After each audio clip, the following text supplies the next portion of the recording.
بسم الله الرحمن الرحيم سبحان الذي أسرى بعبده ليلا من المسجد الحرام إلى المسجد الأقصى الذي باركنا حوله لنريه من آياتنا إنه هو السميع البصير. وآتينا موسى الكتاب وجعلناه هدى لبني إسرائيل ألا تتخذوا من دوني وكيلا ذرية من حملنا مع نوح إنه كان عبدا شكورا. وقضينا إلى بني إسرائيل في الكتاب لتفسدن في الأرض مرتين ولتعلن علوا كبيرا. فإذا جاء وعد أولاهما بعثنا عليكم عبادا لنا أولي بأس شديد فجاسوا خلال الديار وكان وعدا مفعولا. ثم رددنا لكم الكرة عليهم وأمددناكم بأموال وبنين وجعلناكم أكثر نفيرا. إن أحسنتم أحسنتم لأنفسكم وإن أسأتم فلها. فإذا جاء وعد الآخرة ليسوءوا وجوهكم وليدخلوا المسجد كما دخلوه أول مرة وليتبروا ما علوا تتبيرا. عسى ربكم أن يرحمكم وإن عدتم عدنا وجعلنا جهنم للكافرين حصيرا.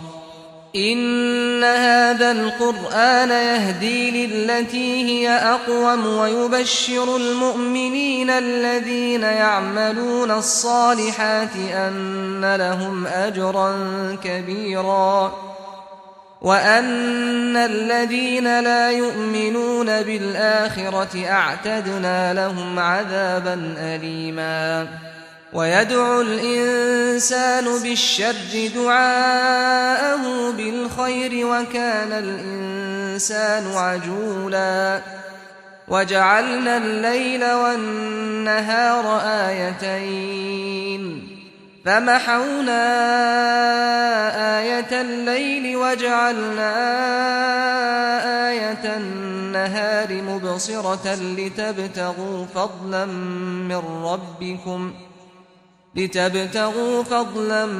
من ربكم ولتعلموا عدد السنين والحساب وكل شيء فصلناه تفصيلا. وكل إنسان ألزمناه طائره في عنقه ونخرج له يوم القيامة كتابا يلقاه منشورا. اقرأ كتابك كفى بنفسك اليوم عليك حسيبا. من اهتدى فإنما يهتدي لنفسه ومن ضل فإنما يضل عليها ولا تزر وازرة وزر أخرى وما كنا معذبين حتى نبعث رسولا. وإذا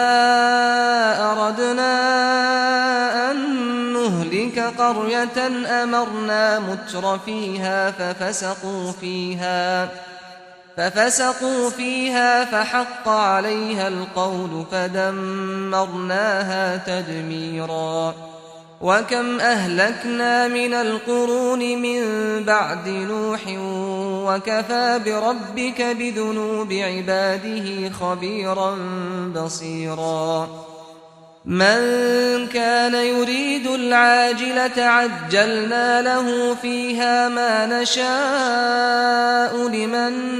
نريد ثم ثم جعلنا له جهنم يصلاها مذموما مدحورا ومن أراد الآخرة وسعى لها سعيها وهو مؤمن فأولئك كان سعيهم مشكورا كلا نمد هؤلاء وهؤلاء من عطاء ربك وما كان عطاء ربك محظورا انظر كيف فضلنا بعضهم على بعض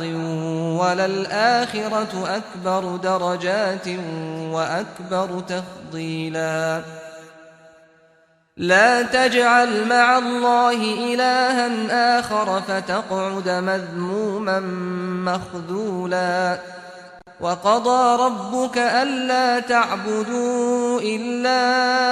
إياه وبالوالدين إحسانا إما يبلغن عندك الكبر أحدهما أو كلاهما فلا تقل لهما أف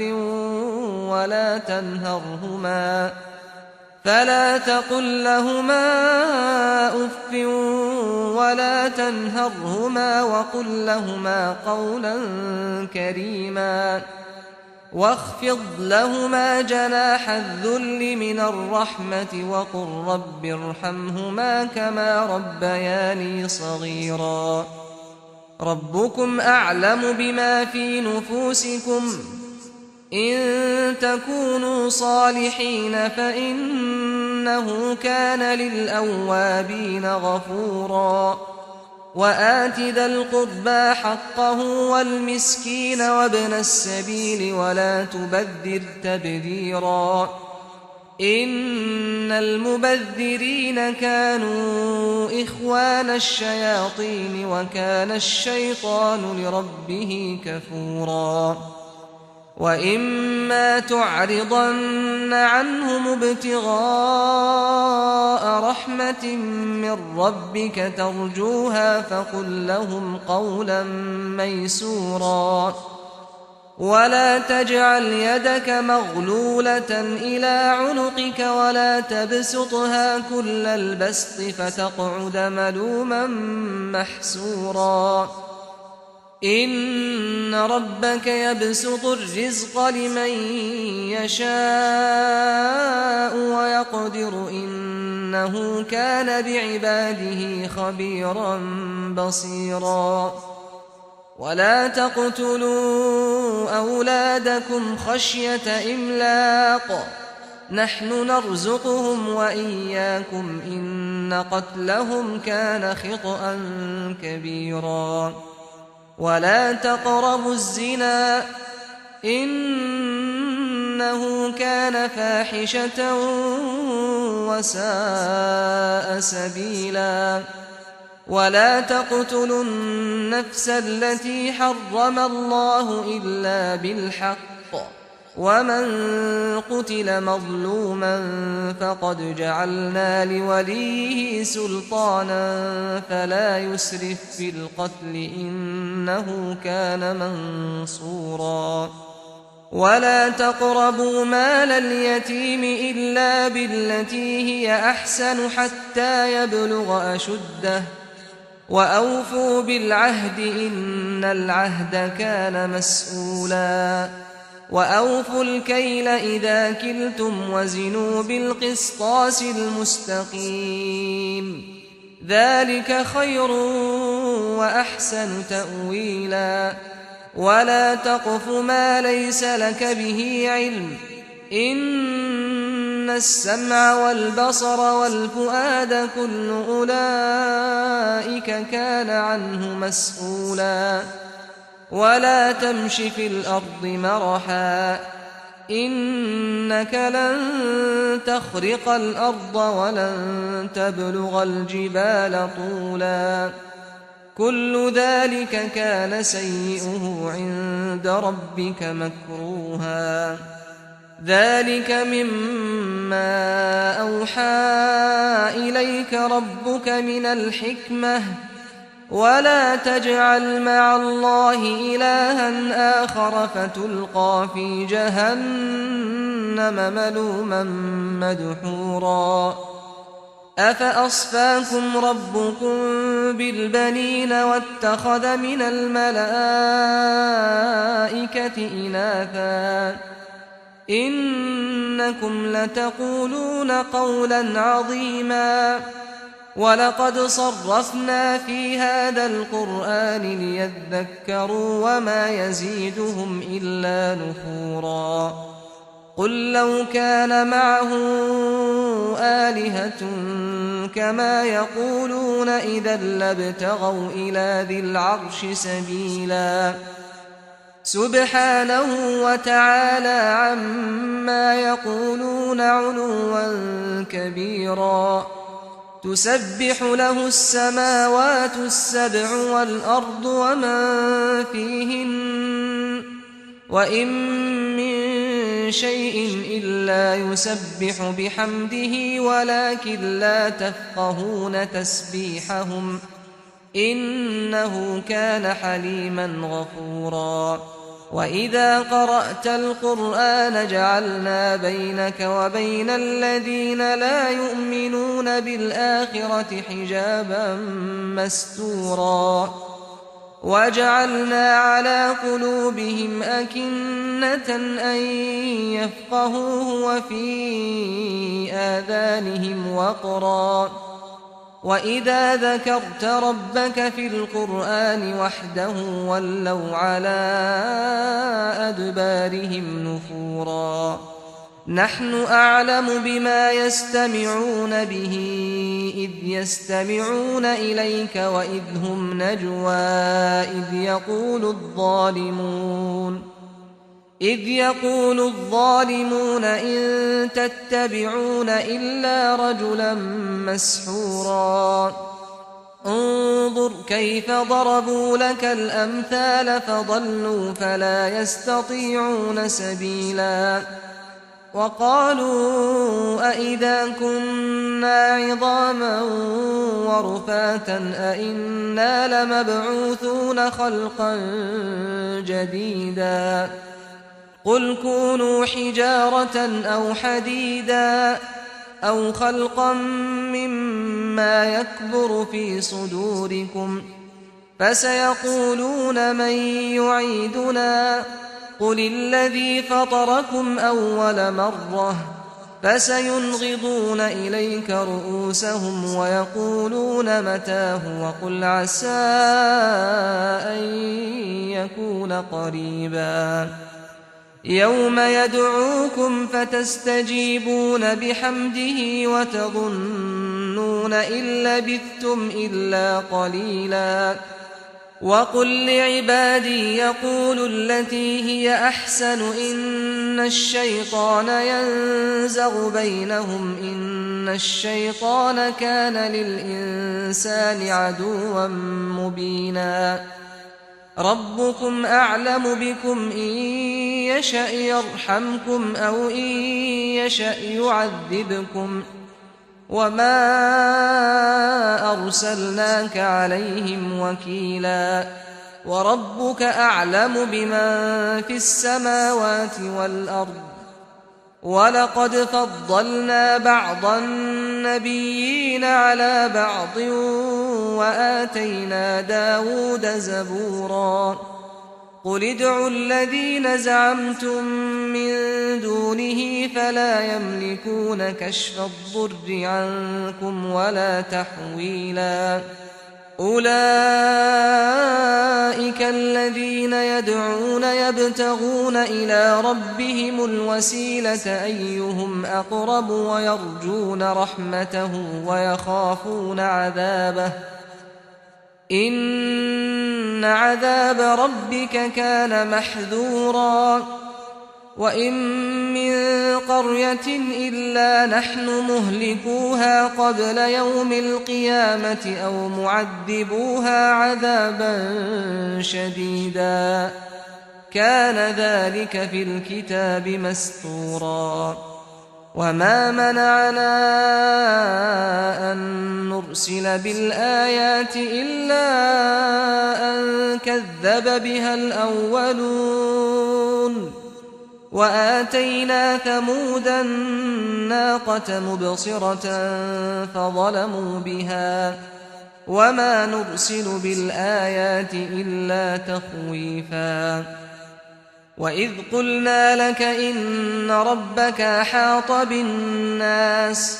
وما جعلنا الرؤيا التي أريناك إلا فتنة للناس والشجرة الملعونة في القرآن ونخوفهم فما يزيدهم إلا طغيانا كبيرا وإذ قلنا للملائكة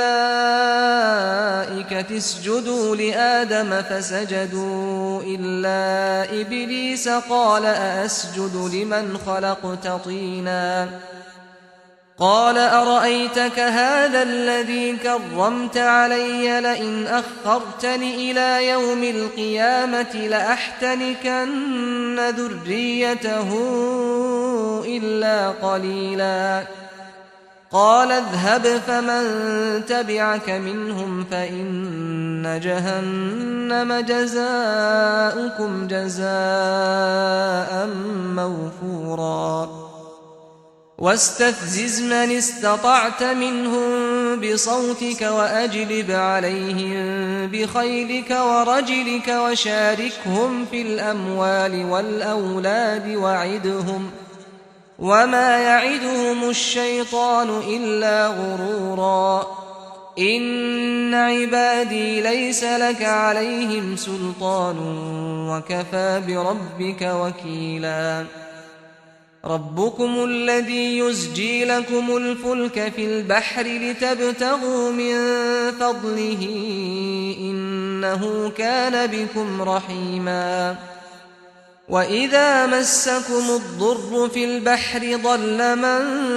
تدعون إلا إياه فلما نجاكم إلى البر أعرضتم وكان الإنسان كفورا أفأمنتم أن يخسف بكم جانب البر أو يرسل عليكم حاصبا ثم لا تجدوا لكم وكيلا أم أمنتم أن يعيدكم فيه تارة أخرى فيرسل عليكم قاصفا من الريح فيغرقكم بما كفرتم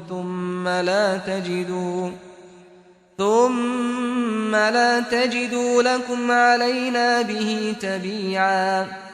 ولقد كرمنا بني آدم وحملناهم في البر والبحر ورزقناهم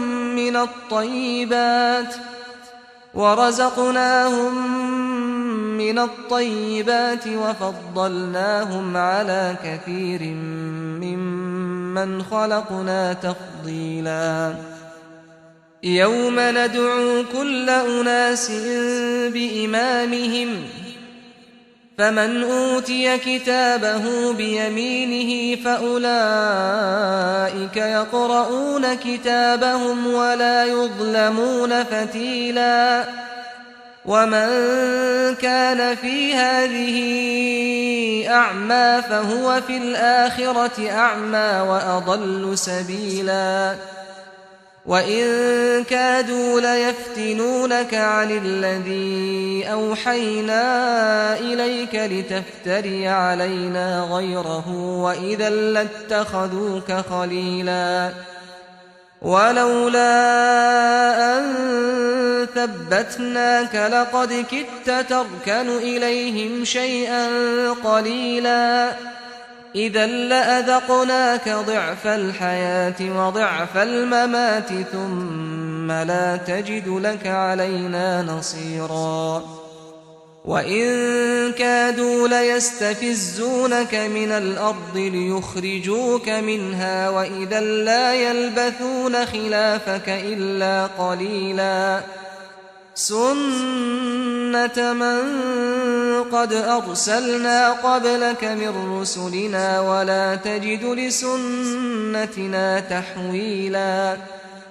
أَقِمِ الصَّلَاةَ لِدُلُوكِ الشَّمْسِ إِلَىٰ غَسَقِ اللَّيْلِ وَقُرْآنَ الْفَجْرِ ۖ إِنَّ قُرْآنَ الْفَجْرِ كَانَ مَشْهُودًا وَمِنَ اللَّيْلِ فَتَهَجَّدْ بِهِ نَافِلَةً لَّكَ عَسَىٰ أَن يَبْعَثَكَ رَبُّكَ مَقَامًا مَّحْمُودًا وَقُل رَّبِّ أَدْخِلْنِي مُدْخَلَ صِدْقٍ وَأَخْرِجْنِي مُخْرَجَ صِدْقٍ وَاجْعَل لِّي مِن لَّدُنكَ سُلْطَانًا نَّصِيرًا وَقُلْ جَاءَ الْحَقُّ وَزَهَقَ الْبَاطِلُ إِنَّ الْبَاطِلَ كَانَ زَهُوقًا وَنُنَزِّلُ مِنَ الْقُرْآنِ مَا هُوَ شِفَاءٌ وَرَحْمَةٌ لِّلْمُؤْمِنِينَ وَلَا يَزِيدُ الظَّالِمِينَ إِلَّا خَسَارًا وَإِذَا أَنْعَمْنَا عَلَى الْإِنسَانِ أَعْرَضَ وَنَأَىٰ بِجَانِبِهِ وَإِذَا مَسَّهُ الشَّرُّ كَانَ يَئُوسًا قُلْ كُلٌّ يَعْمَلُ عَلَىٰ شَاكِلَتِهِ فَرَبُّكُمْ أَعْلَمُ بِمَنْ هُوَ أَهْدَىٰ سَبِيلًا وَيَسْأَلُونَكَ عَنِ الرُّوحِ قُلِ الرُّوحُ مِنْ أَمْرِ رَبِّي وَمَا أُوتِيتُم مِّنَ الْعِلْمِ إِلَّا قَلِيلًا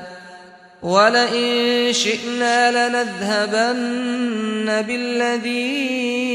أَوْحَيْنَا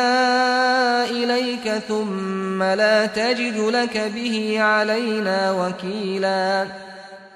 إِلَّا رَحْمَةً مِّن رَّبِّكَ إِنَّ فَضْلَهُ كَانَ عَلَيْكَ كَبِيرًا قُل لَّئِنِ اجْتَمَعَتِ الْإِنسُ وَالْجِنُّ عَلَىٰ أَن يَأْتُوا بِمِثْلِ هَٰذَا الْقُرْآنِ لَا يَأْتُونَ بِمِثْلِهِ وَلَوْ كَانَ بَعْضُهُمْ لِبَعْضٍ ظَهِيرًا وَلَقَدْ صَرَّفْنَا لِلنَّاسِ فِي هَٰذَا الْقُرْآنِ مِن كُلِّ مَثَلٍ فَأَبَىٰ أَكْثَرُ النَّاسِ إِلَّا كُفُورًا وَقَالُوا لَن نُّؤْمِنَ لَكَ حَتَّىٰ تَفْجُرَ لَنَا مِنَ الْأَرْضِ يَنبُوعًا أَوْ تَكُونَ لَكَ جَنَّةٌ مِّن نَّخِيلٍ وَعِنَبٍ فَتُفَجِّرَ الْأَنْهَارَ خِلَالَهَا تَفْجِيرًا أَوْ تُسْقِطَ السَّمَاءَ كَمَا زَعَمْتَ عَلَيْنَا كِسَفًا أَوْ تَأْتِيَ بِاللَّهِ وَالْمَلَائِكَةِ قَبِيلًا أَوْ يَكُونَ لَكَ بَيْتٌ مِّن زُخْرُفٍ أَوْ تَرْقَىٰ فِي السَّمَاءِ وَلَن نُّؤْمِنَ لِرُقِيِّكَ حَتَّىٰ تُنَزِّلَ عَلَيْنَا كِتَابًا نَّقْرَؤُهُ قُلْ سُبْحَانَ رَبِّي هَلْ كُنتُ إِلَّا بَشَرًا رَّسُولًا وَمَا مَنَعَ النَّاسَ أَن يُؤْمِنُوا إِذْ جَاءَهُمُ الْهُدَىٰ إِلَّا أَن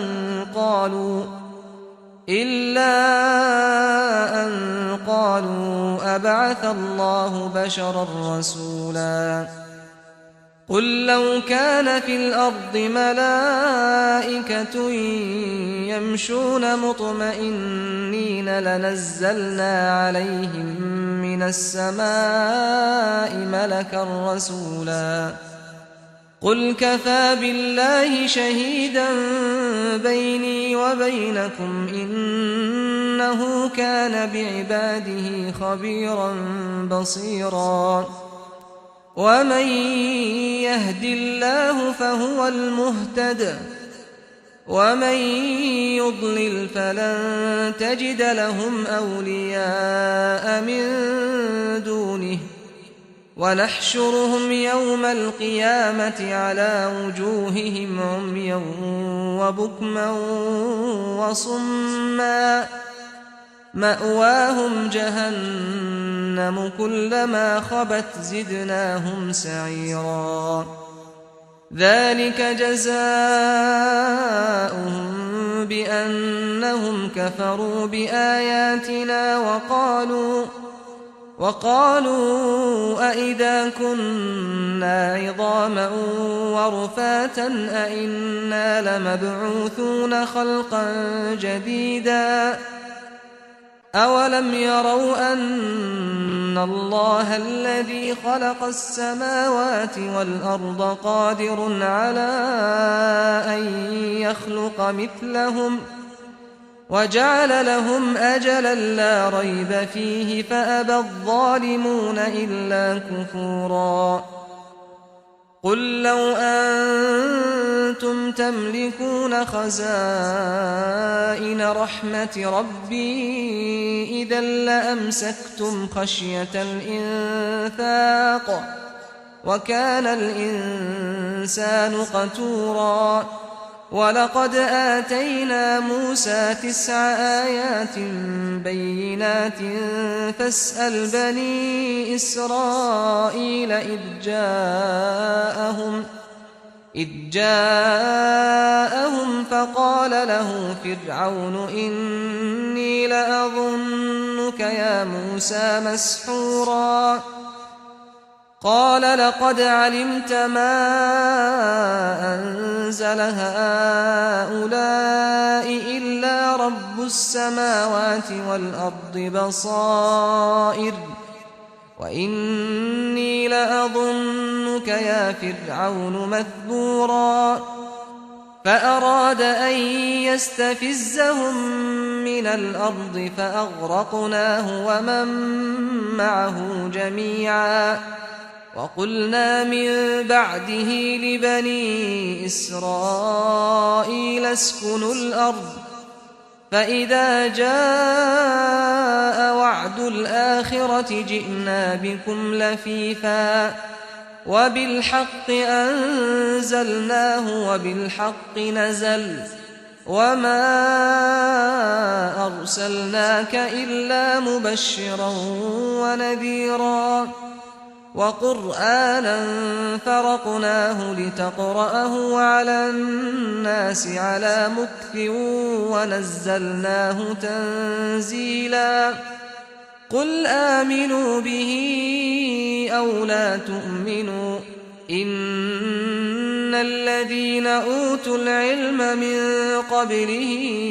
إذا يتلى عليهم يخرون للأذقان سجدا ويقولون سبحان ربنا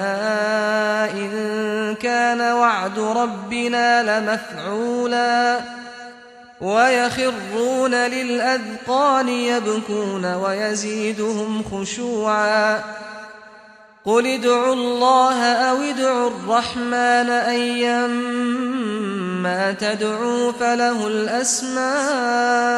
الحسنى ولا تجهر بصلاتك ولا تخافت بها وابتغ بين ذلك سبيلا وقل الحمد لله الذي لم يتخذ ولدا ولم يكن له شريك في